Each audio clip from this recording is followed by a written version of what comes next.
Yun, magandang umaga sa ating mga ka-MUG at sa ating mga kabatas syempre at sa mga ka-UB. At welcome sa panibago nating video reaction. Alright, ito no, si Blackbird, kilala nyo to, di ba? Isa tong sikat na na vlogger nung panahon ng election ng presidential. Isa to sa mga tinatangkilik na vlogger ng BBM, no? Kasi pinapanood ko din siya. So actually meron na nga siyang 114k na subscribers eh. So ayun, pumila siya sa Rapid Tulfo in Action and nagpakahirap siyang pumila. Hindi siya yung nagpa-special, talagang dumaan siya sa proseso na para ma-interview siya sa sa Rapid Tulfo in Action, and hindi niya inilalapit yung kanyang sarili, kundi meron siyang mga siguro subscribers niya na lumapit siguro sa kanya at gusto niya matulungan sa pamamagitan ng paglapit niya sa Rapid Tulfo in Action, and yet napaiyak na lang siya sa sama ng loob. Alamin natin kung bakit. Panoorin natin to. Banikit, John Nicolas at Buddy Samera. Diba? Maraming nagtatanong bakit hindi ako nag-upload. Kanina ay nagpahinga ako kanina pag-uwi ko. Galing ako kay Rapid Tulfo in Action. Diba? Nanghihingi ako ng tulong sa kanila. Oo, pero story time muna tayo. Pumunta ako doon sa Rapid Tulfo in Action. Madilim pa lang nandun ako, nakapila na ako. Talagang naghintay ako. Dahil proud ako sa sarili ko na maganda ang aking salaysay, na maaprubahan ako. Diba? Pero naghihintay ako. Pero sa totoo... At saka nagtataka rin ako, hindi pa niya kilala to, si Blackbird? Diba? Sikat to eh. Diba pagka sikat, antimano, tinatanggap nila. So, hindi siya kilala ng RTIA? Tignan natin. lang. Alam ko ang paghihirap ng mga Pilipino sa mga nangyayari doon. Ulan, init, talagang tinitiis nila. Talagang nakikita ko ang kanilang pagtsatsaga kung ano ang nakikita ko sa aking dalawang mata. Well, di naman lihim sa atin yan, ano? Every time naman na manonood tayo, makikita natin sa mga videos ng Rapid Tulfo in Action, kita mo yung pila talaga din. Grabe, meron pa mga vlogger na tinutulungan yung mga nakapila, di ba? Nagsa-charity vlogging na lang din doon sa pilahan ng RTIA. Sabihin ko nga, ganito pala ang experience, no, kapag pumipila ka dito kay Rapid Tulfo in Action. Diba? Pero ang nangyari kasi noon, pumipila ako. Nagtiyaga talaga ako pumila dahil kapag hindi narinig mo yung pangalan mo, ihuhuli nila. E di maghihintay ka, e di 350 yun. Halimbawa, ganun pala doon. Pag halimbawa tinawag ka, hindi mo narinig, hindi ka lumapit, ihuhuli ulit yung name mo. Kaya pala yung mga tao nagtsatsaga na doon na lang din matulog sa pilahan mismo. Kasi ganun yung nangyayari. Ang hirap nga naman nun. Diba? Tuloy. Diba? Anong oras na yun? Mga, nung na-interview ako ay mga alas 4 na. Diba? 189 ako. Tapos ang hindi pa na itatawag ay nasa 350. Diba? Sa sobrang dami. Pero, alam nyo, masaya ako dahil marami akong mga followers na nakita doon, na nandun ako, na talagang pumila ako ng matyaga doon kay Rapid Tulfo in Action. Pero, nung natawag na yung pangalan. So, mabait tong si Blackbird, no? Kasi, hindi niya yung pagiging niya, sikat niya na vlogger. Sikat to eh. Diba? Tuloy natin. Na sinabi na nabanggit na yung pangalan ko. madali-dali na akong umakyat sa taas. Ganun. Pero nagtataka ako, sabihin ko, halos lahat ay binibigay puro referral ng Reaction TV. Puro referral ganito, referral ng ganyan. Parang halos lahat ng mga bumababa sa pag-interview, referral ang binibigay. Tapos, malungkot ang mga iba dahil, di ba? Yeah, boy, referral ang tawag sa kanya. Di ba? Puro referral. Dito nga sa amin, puro referral binigay niya. Wala na nangyari. Wala ngang kapera-pera pero referral ang binibigay sa kanila. Ganun. Tapos ako, kinabahan ako, baka referral din ang... So naalala ko yung interview ni Kayo, no? Yung nanghihingi ng tulong. Nagbigay ng referral, tapos hindi pa masahe, hindi mo lang siya binigyan. So totoo, hindi sinasabi niya eh. Referral, walang pera yung mga tao doon na tapos bibigyan ng referral, wala. Kahit pamasahe mo lang, wala. Grabe, no? Ari sa akin. Kaya kayo yung mga kababayan ko, no? Hindi lang kababayan ko sa buong Pilipinas. Huwag na kayong pumila doon. Sayang lang. Hindi, umakit ako sa taas. Natawag na yung pangalan ko. Ano na yun eh. 4:00 na yun, di ba? Gaano kahirap. Tapos umuulan pa, basang-basa ako. Losyang ho ako doon sa Rapid po in action. Losyang ako. Pero pag akyat ko sa taas, yung guard po ay mabait. Sobra.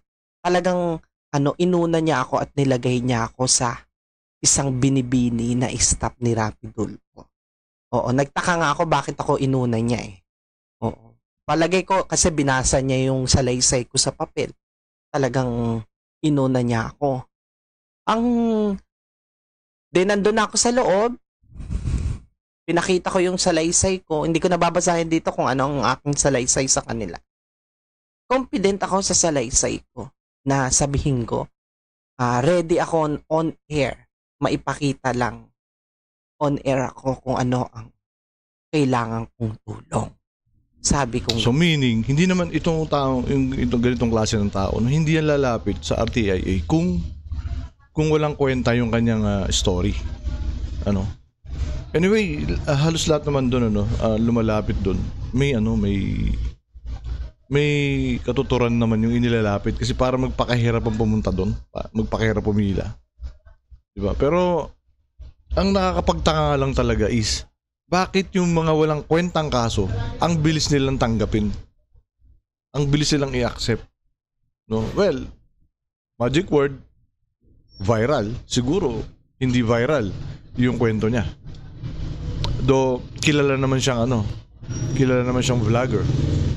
'Di ba? Ganon. 'Di ba? Handa akong magbigay ng kailangan nila, sabi ko. Tapos ang sabi nila, kailangan daw nila ng ebidensya. Sabi ko, I will give. Sabi ko, ready akong ibigay ang ebidensya. Pero ang sabi ko sa kanila, ibibigay ko pag uwi ko. Kung tatanggapin ninyo ako o mag-on air. Sabihin kong ganun. Sa totoo lang, sinabi ko, ang daming nangangailangan talaga kaya ako nandoon. Oo, maraming nangangailangan kaya pinaigihan ko na magsalita sa akin. Kasi hindi sa sarili niya, hindi para sa sarili niya kaya siya nandun. Dun sa mga taong lumalapit din. Kasi nga kilala din siya eh. So may mga, malamang ganun naman talaga. Sa akin nga, hindi pa naman ako kilala masyado. Ang daming lumalapit. Mga taga rito lang din naman sa akin, sa amin. Yun, kahit pa paano, natutulungan naman na ilalapit ko sa mga kaibigan ko na meron. Saka yun, mga politician na kaibigan ko. Diba? Siya pa kaya na kilala na ring vlogger. Diba? Yung staff na nag-entertain sa akin. Pero naman niya, kung mabait yung staff, mabait na staff ang sa akin nag-entertain. In-explain ko mabuti. Pero sa totoo lang na-disappointed ako. Dahil yung nag-entertain sa akin, gusto niya talaga na mag-on air ako. Kasi gusto ko talaga. Kasi sa totoo lang, hindi ako basta-basta na tumutulong sa kapwa. Dahil kung alam lang ng mga staff kung ilan na taon na naghihintay ng tulong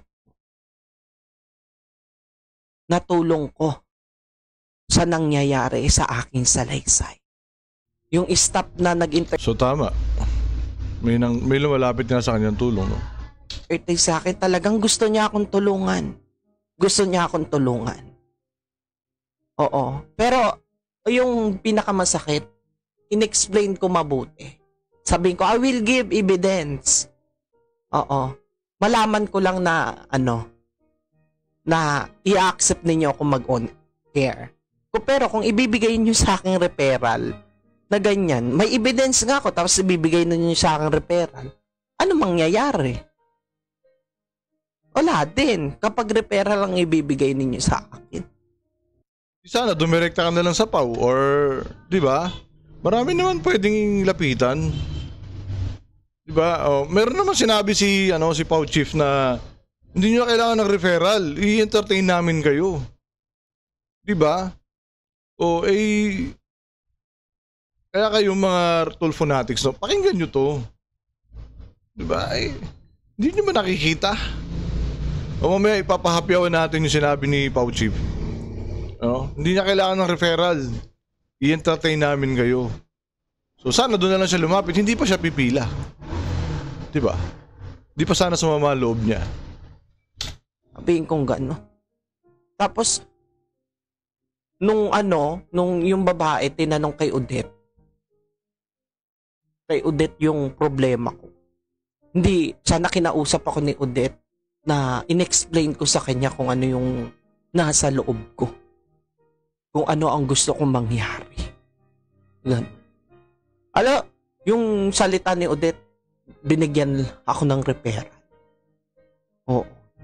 Sana kinausap ako ni Odette. Pero yung isang staff na nag-entertain sa akin, masaya kasi followers daw pala ako ng tita niya. Kasi tinignan yung Facebook page ko.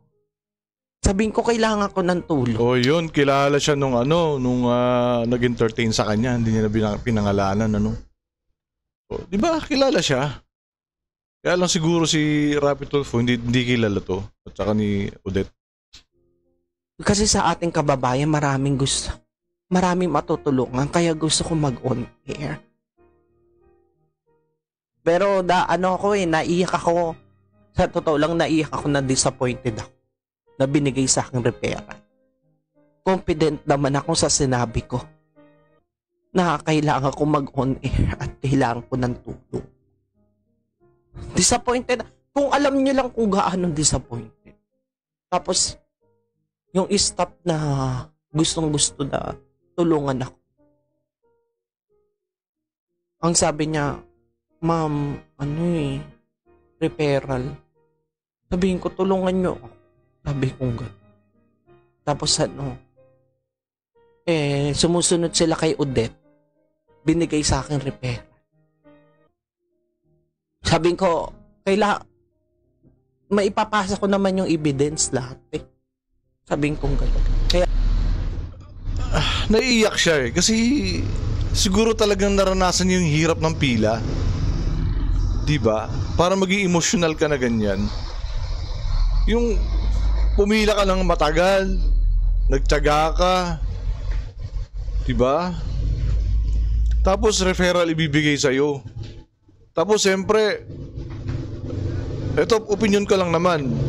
Siyempre, kahit pa paano, may pride din siya. Diba? Pero sa kabila ng kilala din naman siya as a vlogger, pumila siya, sumunod siya sa proseso ng RTIA. But in the end, referral ibibigay sa kanya. Sama ng loob talaga mararanasan mo. Diba? Grabe, at hindi lang sa kanya nangyayari to, kahit sa mga ordinaryong mamamayan natin.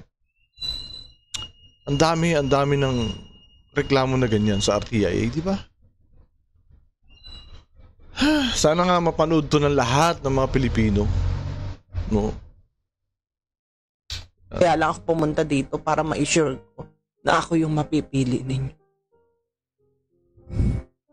Pero na-disappointed talaga ako. So, Nung ibibigay sa akin referral, ang sabi ko, hindi ko na po. Sabi sa akin nung isang nag-entertain sa akin, ma'am, hindi niyo na po ba hihintayin yung referral? Sabi ko, hindi, kasi ang referral, hindi naman halos lahat na natutulungan. Lahat ng mga naririnig ko na nabibigay ng referral sa baba, mga nalulungkot. Dahil sabi ko dun sa staff, hindi naman. Malulungkot talaga kasi nga hirap pumila, di ba? Lalo yung mga kagaya nung si Roy ba yun? Yung interview ni Kayo, di ba? Sama ng loob niya kasi hindi naman biro-biro yung kaso niya. Kasi yung pamangkin niya, di ba? Nasa malalang sitwasyon, yung sakit, di ba? Na uoperahan. Tapos pumila siya doon ilang araw. 2 araw ya, 3 araw. Tapos referral. My goodness. Diba? Tapos yung ibang mga Pilipino na hindi nakakaranas, sambang-samba siyan.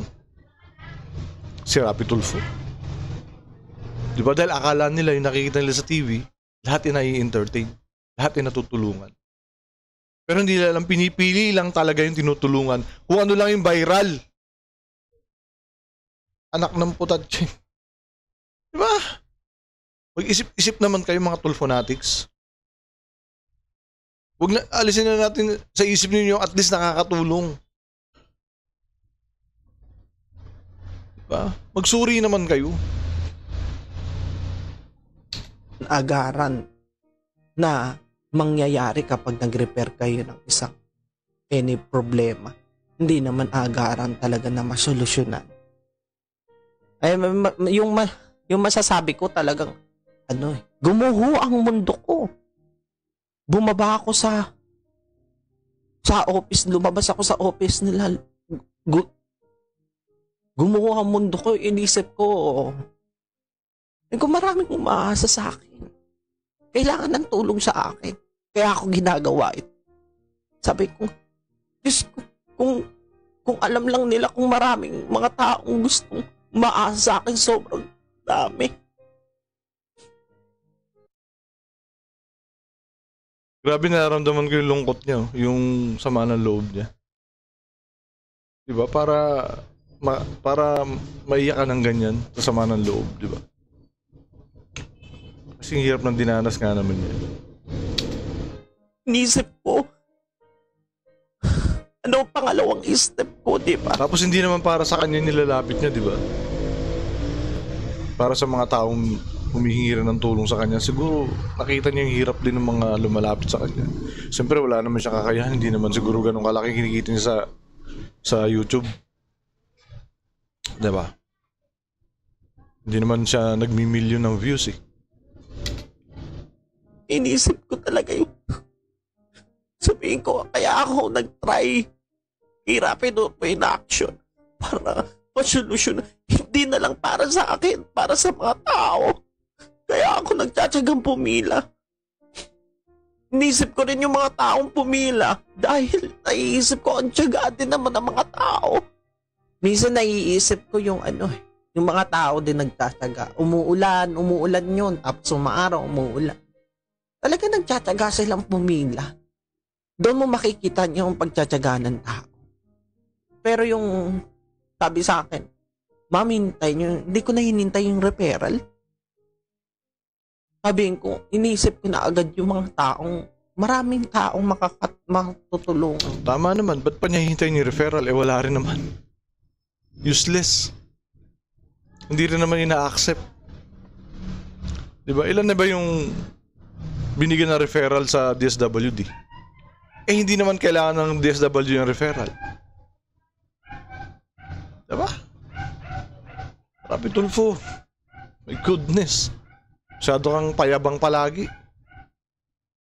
Yung mga tao, ito kilala to, hindi mo rin-accept. Di ba paano pa yung mga yung mga nakapila lang doon, kung sino-sino lang. Talagang pinipili mo lang yung viral. Di ba? Hinahayaan mo maulanan, maarawan yung mga tao doon. Tapos kung makapagyabang ka doon sa mga pinuntahan mong ahensya, DFA, wala upuan, ba't wala kayo upuan? Yung pala dyan sa pilahan mo, inuulan yung mga tao. Diba? Mayabang. Yung gusto ko, akala ko matutulungan ako.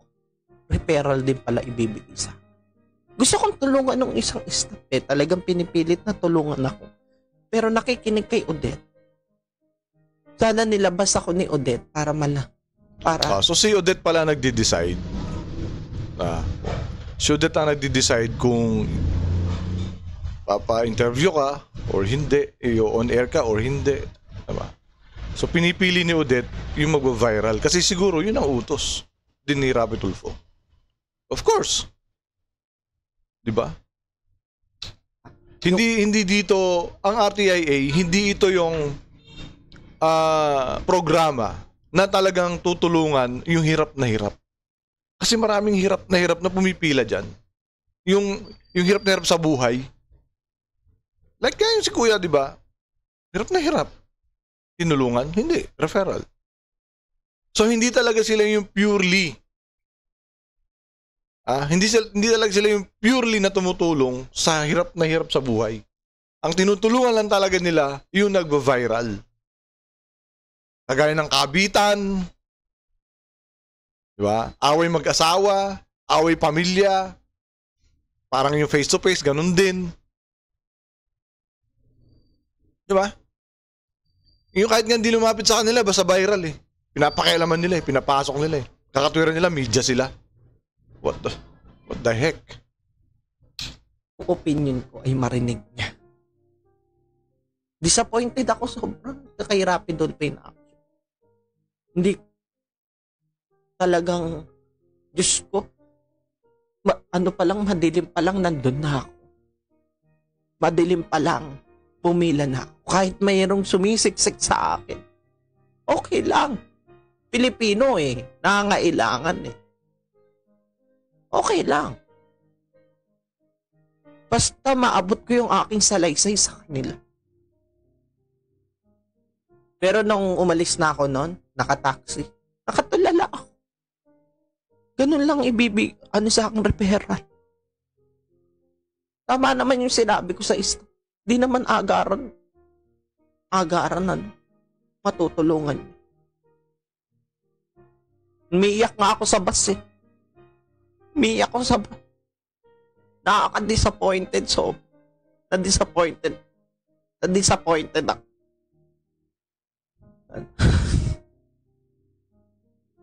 Na-disappointed talaga ako sa Rapid Dolphy.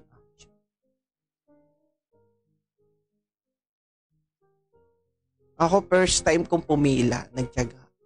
Oo, sabihin ko na-disappointed talaga. Sobrang disappointed ako. Umiiyak ako sa bus. Oo, inaano ko yung aking mga mata kung papaano ng susunod na step. Kasi gusto ko mag-on air para malaman ng tao kung ano ba talaga ang aking napapaloob sa aking salaysay.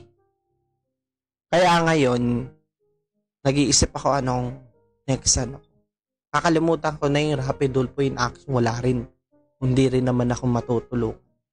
Akala ko nga naisip ko, baka matulungan ako ni Sir Rapi. Hindi rin pala. Akala ko madali malapitan. Hindi rin pala. Naiisip ko parang pili lang talaga ang mga tutulungan. Sir, tama. Pili lang talaga. O yan, naranasan niya ha. Siya na nagsasabi. Ako hindi ko naranasan pero sa mga napapanood ko like this. Pumila to eh. So totoo. Pinipili lang talaga. And sa dami na rin ang napapanood natin no, may mga lumalapit na nga sa kabatas eh. Diba? Na kay Attorney Claire, di ba? May lumapit na rin. Referral lang din ang binigay. Pinahirapan pa yung tao. So hindi nakakatulong. Ang totoong natutulungan sila, yung RTI yan talaga. Gising. Alugin yung utak nyo, guys. Mga Tulfonatics. Hindi taong bayan natutulungan ng RTI. Si Rapid Tulfo natutulungan ninyo. Ng mga lumalapit doon. See? Bigla ako naawa dito. Ayan, tapang-tapang nito.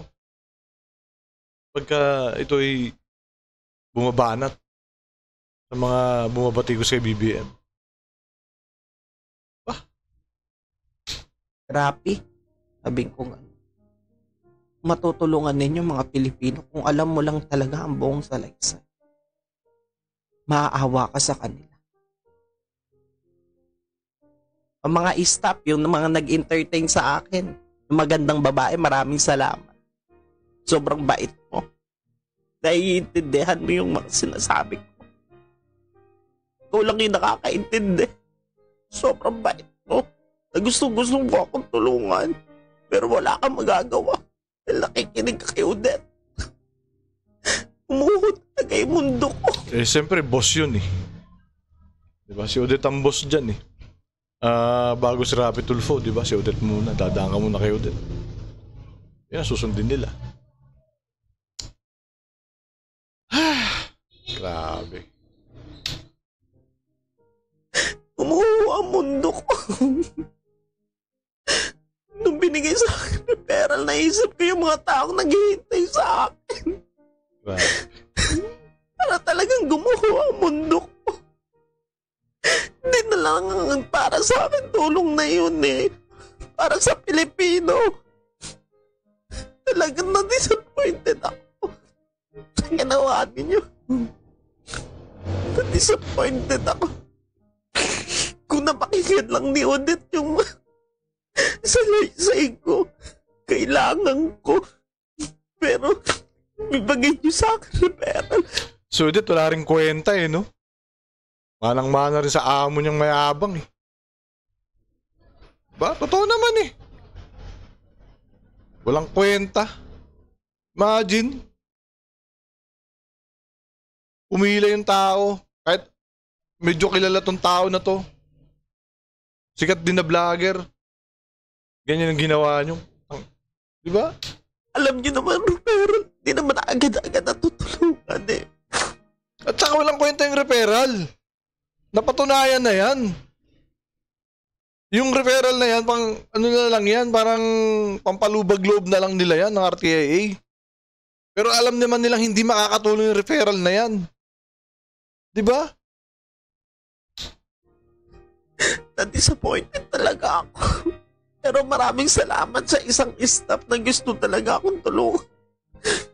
Sobra. Naiintindihan mo ako. Naiintindihan mo ako. Hindi mawawala yung disappointed ko. Hirapin all mo yung action.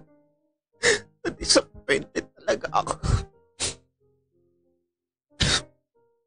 Nalungkot ako hanggang ngayon sa ginawa nila. Nalungkot ako. Kikita ko kung ano ang hirap ng mga Pilipino talaga. Pero pinapangako ko, hindi na ako lalapit sa kanila. Pili lang yung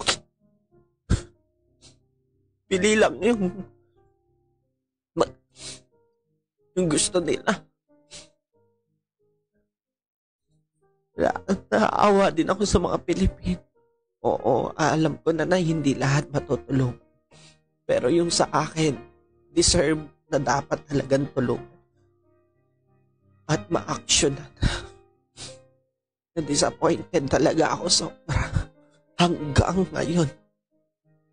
Dumating pa si Rapi Tulfo noon. Si Rapi. Pinagdarasal ko na tanggapin nila. So dumating si Rapi Tulfo, naabutan pa siya dun. Or I will pass the email kung ano ang hinihingi nila. Diba? Pero kay Odette. Ay lang yung masasabi ko. Mga Pilipinong matyaga na maghintay. Huwag magre-reklamo dahil tayo ang nangangailangan ng tulong. Ang pagtsatsaga, di ba? Kapag may tiyaga, may nilaga. Lagi natin tatandaan yan. Pero meron talagang tadhana na nararapat talaga tayong tulungan. Na deserve talaga tayong tulungan. Pero ako ay deserve naman ako. Pero talagang sadya talaga. At hindi naman ganun yung kanyang namimili lang talaga sila. Ayun yun. Selective. Selective talaga sila. So yun na mga ka-MUG, mga kabatas at mga ka-UB. Grabe yung ano. Grabe yung naramdaman ko siya. Grabe. Yung sama ng loob niya. Kasi nga naman, ang hirap-hirap pumila nga naman. Umpisa pa lang ng kwento niya. Tapos referral. Tigil nyo na yan, Rapi Tulfo. Ang daming kawawang, may mga natutulungan kayo, given yun. Pero maraming nagmumukhang kawawa dahil sa inyo. Diba? Tapos marami kayong tinatanggap na problema dyan. Pamilya na nag-aaway. Problema ng pamilya, lalong nasisira. Hindi nyo alam yun? Alam nyo yun, kaya lang kailangan nyo pagpatuloy ang programa nyo dahil dyan ka kumikita ng malaki. Tapos dyan ka nakilala ng mga tao, kaya ka nanalong senador. Diba? At ngayon, grandstanding ka lang sa Senado. Grabe. Grabe tong naranasan ni Blackbird. So ayun mga ka-MUG, muli isang magandang umaga sa inyo. At syempre huwag natin kalilimutan, gusto lang tayo mabuhay sa mundo. Gamitin na sa tama at sa mabuti. Maraming salamat.